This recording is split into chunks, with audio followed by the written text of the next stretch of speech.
আতঙ্কে আপনাদের স্বাগত। কেমন আছেন আপনারা? আশা করছি ভালো আছেন। আজকে আমি যে ঘটনাটি শোনাবো সেটি একজন বন্ধু আমাকে শেয়ার করেছে। তো তার কথাতেই আমি বলছি। বাস্তব ভূতের গল্প, গল্প হলেও সত্যি। এটা কোনো গল্প নয়, একটি বাস্তব সত্য ঘটনা। আজ থেকে প্রায় 5 বছর আগের ঘটনা। আমার এক ফুফির ইন্তেকালের কথা শুনে গ্রামের বাড়িতে চলে আসি। এসে দেখি আমাদের সবার মায়া কাটিয়ে উনি চলে গেছেন না ফেরার দেশে।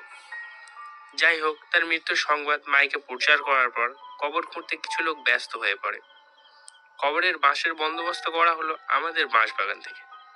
আমাদের এক সম্পর্কিত দাদার হাতে ন্যস্ত হলো কবরের বাঁশের চাঙি, বেড়া ইত্যাদি। তিনি বাঁশগুলো কাটার পর দেখলেন একটা বাঁশের অর্ধেকটা কোনো কাজে লাগছে না।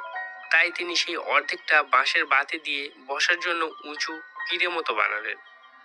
মূল কথায় আসা যাক। লাশকে গোসল থেকে শুরু করে কাফন এবং জানাজা পড়ানো হলো। জানাজা শেষে লাশটিকে খাটিয়াতে করে কবরস্থানে আনা হলো। কবরের মাটি দেওয়া হলে মোনাজাত করার পর বাড়ির মুরব্বীরা আমাদের 4 ভাইকে দায়িত্ব দিলেন খাটিয়াটি বাড়িতে নিয়ে গিয়ে পানি দিয়ে পরিষ্কার করতে। কথা মতো আমরা 4 ভাই খাটিয়াটি ঘাড়ে করে নিয়ে যাচ্ছি। পথের মধ্যে মনে হচ্ছে কে যেন খাটিয়াতে খুব জোরে ভর দিয়েছে। তো আমি পিছনে ছিলাম, মনে করলাম হয়তো সামনের দুজন ফাজলামো করছে। তাই কিছু না বলে বাড়িতে গেলাম।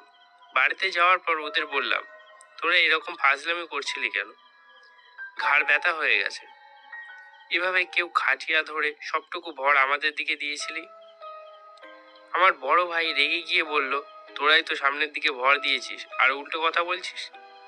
এই কথা শুনে আমরা 4 ভাই হতভম্ব হয়ে গেলাম। যাই হোক, ঘটনা এখানে শেষ হলো না। এরপর আরো নতুন নতুন ঘটনা করতে শুরু করলো। যেমন রাতে ছাদে আওয়াজ হওয়া। আর একদিন রাতে ছোট চাচি চিৎকার শুরু করলেন।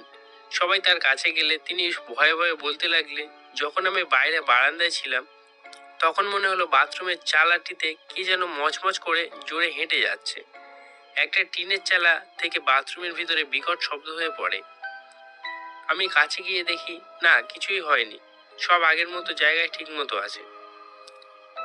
এত সব ঘটনা ঘটার পর সবাই ঘুমাতে গেলাম। সকালে জোরে জোরে কথা বলার শব্দে ঘুম ভেঙে গেল আমার। ফ্রেশ হয়ে শুনতে গেলাম আবার কি ঘটলো। যা শুনলাম তাতে শিউরে উঠলাম। শুনলাম যে দাদা কবরের অর্ধেকটা বাঁশ দিয়ে বসার মতো পিঁড়ে বানিয়েছেন। তিনি রাতে ভয়ে ঘুমাতে পারেননি। রাতে যখন তিনি ঘুমাচ্ছিলেন তখন তার স্ত্রী শুয়েছিল। মাঝরাতে হঠাৎ তার স্ত্রী চিৎকার শুরু করে। দাদা বলেন, কি হয়েছে? উনি বলেন, কে যেন তার হাত ধরে টেনে ধরেছিল। বাহিরে আর থাকবো না, চলো ঘরে যাই, চলো ঘরে যাই। দাদা তার কথায় সম্মতি দিয়ে ঘরে গেলেন। ঘরের দরজা দিতেই তিনি দেখলেন তার ছেলে রিশকাটি গাছের ফাঁক দিয়ে একবার সামনে যাচ্ছে, একবার পিছনে যাচ্ছে। কিন্তু অবাক করা বিষয় হলো রিশকায় কোনো চালক নেই, আর রিশকাটি ছিল তালাবদ্ধ এবং গাছগুলো ছিল এলোমেলো। কিন্তু আজব বিষয় হচ্ছে তার ফাঁক দিয়ে কিভাবে রিশকা এঁকে বেঁকে চলে যাচ্ছে। ভয়ে চাচা দরজা বন্ধ করে দিয়েছিলেন। এভাবে কয়েকদিন যাওয়ার পর খতমের আগের রাতে এক চাচা খতম খরচ বাবদ কিছু টাকা দিয়ে বাড়ি ফিরছিলেন। তার মোটর সাইকেলটি হঠাৎ করেই জঙ্গলের দিকে চলে যাচ্ছে, যেখানে ফুপিকে কবর দেওয়া হয়েছে। বলে রাখা দরকার, আমাদের বাড়ির পিছনে পারিবারিক কবরস্থান, তারপর রাস্তা, তারপরে আবার কবরস্থান। যাই হোক, ফুপিকে মাটি দেওয়া হয়েছে দ্বিতীয় কবরস্থানে। তো সেই চাচা মোটর সাইকেলটি ফুপির কবরের দিকে যাচ্ছে। তিনি অনেক চেষ্টা করেও কন্ট্রোল করতে পারছেন না, নিজে থেকেই চলছে ওটা। তিনি ভয়ে মোটরসাইকেলটি মাটিতে ফেলে দিয়ে দৌড়ে বাড়ি চলে আসেন। হাঁপাতে হাঁপাতে সবাইকে ঘটনাটি খুলে বলেন। সবাই লাঠি নিয়ে কবরের দিকে যায়। সবাই গিয়ে অবাক হয়ে গেল। সবাই দেখলো মোটরসাইকেলটি ডাবল স্ট্যান্ডে কবরের দিকে মুখ করে দাঁড়ানো, লাইট জ্বলছে এবং মোটরসাইকেলটি স্টার্ট হয়ে আছে। চাচা এটা দেখার পর ঘাবড়ে অজ্ঞান হয়ে যান। পরের দিন সকালবেলাতে একজন ভালো হুজুরকে ডেকে খতম শরীফ করার পর সবকিছু শান্ত হয়ে গেল।